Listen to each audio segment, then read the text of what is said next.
അപ്പൊ ചമരെ ഇത് ഈ കാണുന്ന സംഭവം കണ്ടോ, നമ്മുടെ നാടുകളിലൊന്നും ചെയ്യാത്ത ഒരു തരം പണിയാണ് കൊലഞ്ഞില് താക്കുന്നതെന്ന് പറയുന്നത്. കൊലഞ്ഞിലെന്ന് പറഞ്ഞു കഴിഞ്ഞാൽ ആ സാധനത്തിന് പകരം ഇവിടെ കാറ്റാടിമാരാണ് ഈ കാണുന്ന. ഇതെന്തിനാ ഇടുന്നതെന്ന് പലർക്കും തോന്നാം. നമ്മുടെ നാടുകളിൽ ട്രോളിംഗ് ബോട്ടുകൾ അങ്ങനെയുള്ള സാധനങ്ങളെല്ലാം വല വലിക്കുമ്പോഴേക്കും അതിന്റെ ഫ്രണ്ടിലുള്ള ബോർഡ് അടിച്ചിട്ട് കോറൽസ് എന്ന് പറഞ്ഞിട്ടുള്ള സംഭവമുണ്ട്.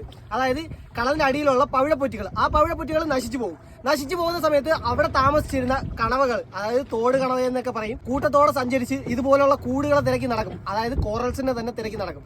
ആ സമയത്ത് നമ്മൾ കൃത്രിമമായിട്ട് ഉണ്ടാക്കുന്ന ഒരു തരം പാരാണ് ഈ കാണുന്നത് കേട്ടോ. ഈ സാധനം എന്ന് പറഞ്ഞു കഴിഞ്ഞാൽ വെള്ളത്തിനടിയിൽ പോയിട്ട് ഇതുപോലെ ഇങ്ങനെ വിരിഞ്ഞു നിൽക്കും.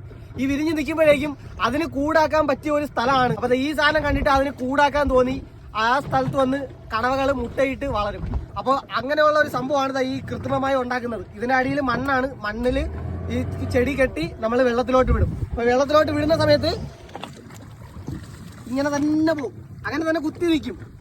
അപ്പൊ ഈ ഒരു സാധനമാണ് നാളെ കണവകൾ വന്ന് മുട്ടയിട്ട് വളരാൻ വേണ്ടിയിട്ട് നമ്മൾ ഒരുക്കി കൊടുക്കുന്ന ഒരു ചെറിയ സാധനം. അപ്പൊ ഈ സാധനം ഒരുപാട് പേര് നെഗറ്റീവ് പറയാറുണ്ട്. കാരണം എന്ന് പറഞ്ഞു കഴിഞ്ഞാൽ ഇങ്ങനെ ചെയ്യുമ്പോൾ അതിന്റെ കൂടെ പ്ലാസ്റ്റിക് ഇടുമ്പോഴാണ് അത് കടലിന് ദോഷമാകുന്നത്. അല്ലാതെ ഇങ്ങനത്തെ സംഭവങ്ങളൊന്നും ദോഷമല്ല കേട്ടോ. അപ്പൊ ഏതായാലും വീഡിയോ ഇഷ്ടപ്പെട്ട ലൈക്ക് ചെയ്യുക, ഷെയർ ചെയ്യുക. ഇത് ആദ്യമായിട്ട് കാണുന്ന കൂട്ടുകാർക്ക് ഷെയർ ചെയ്ത് കൊടുക്കാൻ മറക്കരുത് കേട്ടോ.